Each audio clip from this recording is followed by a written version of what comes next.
ህይወትህን ለመለወጥ ማንነትህን ሙሉ ለሙሉ መለወጥ ይኖርብሃል። ምክንያቱም ልትለውጠው የምትፈልገውን ህይወት ስለሰጠን፣ አሁን መኖር የምትፈልገውን ህይወት አዲስ ህይወት ስለሆነ አዲስ ማንነትን ይፈልጋል።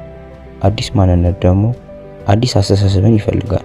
አንተ ደግሞ የአስተሳሰብ ውጤት ነህ። አስተሳሰብ ደግሞ ይህንን የምታየውን ህይወት እንድትመለከት አድርጓል። አሁን የምትመለከተው ወደፊትም የምትመለከተውን ህይወት መልካም ማድረግ የምትችለው በአስተሳሰብ ብቻ ነው። ልትኖረው የምትፈልገውን ህይወት ለመለወጥ ብዙ ጊዜ ላይፈጅብህም ይችላል።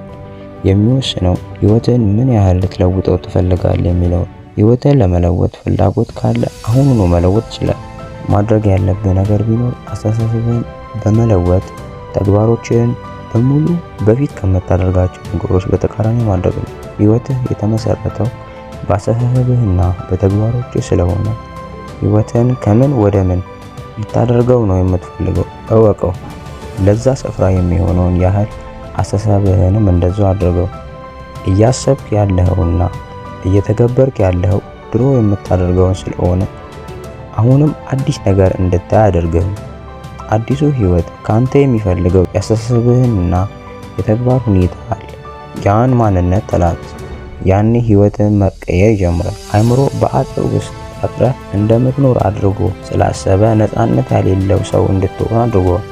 ግን ሁሉም ሰው ታጥሯል። ህይወትን ለመለወጥ ሀገር ማቋረጥ አይጠበቅብህም። የእስር ቤቱ ግድግዳ መፍረስ የለበትም። አስተሳሰብህን ብቻ ለውጥ፣ ህይወትህ ይለወጣል። ለምሳሌ እኔ የምኖረው ሀገሬ ይህ እስር ቤት ነው ብለህ ካሰብክ የምትበላው የምትጠጣውን በእስር ቤት ውስጥ የሚሆነው ነገር በሙሉ ለኔ መልካም እያደረጉልኝ ነው ብለህ ከተቀበልከው ከእስር ቤቱ ውጭ ነፃ ነኝ ብለህ ከምትኖረው ህይወት እስር ቤት ውስጥ የምትኖረው ህይወት ይበልጣል። ማንም ሰው ታስሮ ነው ያለው። የታሰረውም በዓለም ውስጥ ነው። ከዓለም ውጪ እኮ ሌላም ህይወት መኖር ይቻል የለም እንዴ? ግን ሁሉም የእኔ ህይወት እዚህ ነው ብለው ስለተቀበሉት ነገሮችን መልካም ነው በማለት በዓለም ላይ የኖሩ ነው። እኔ ምርጥ ነው ብዬ የምሰጥ ነገር ለአንተ ተራ ሊሆን ይችላል። ያንተ አመለካከት ይወስነዋል።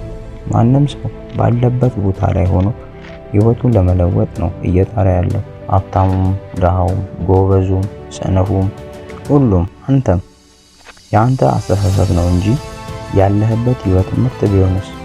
አንተ የምትኖረውንስ ህይወት ሌሎች ህይወታችንን እንቀይር ብለው አንተ የምትኖረውን ህይወት እየተመኙ ቢሆንስ?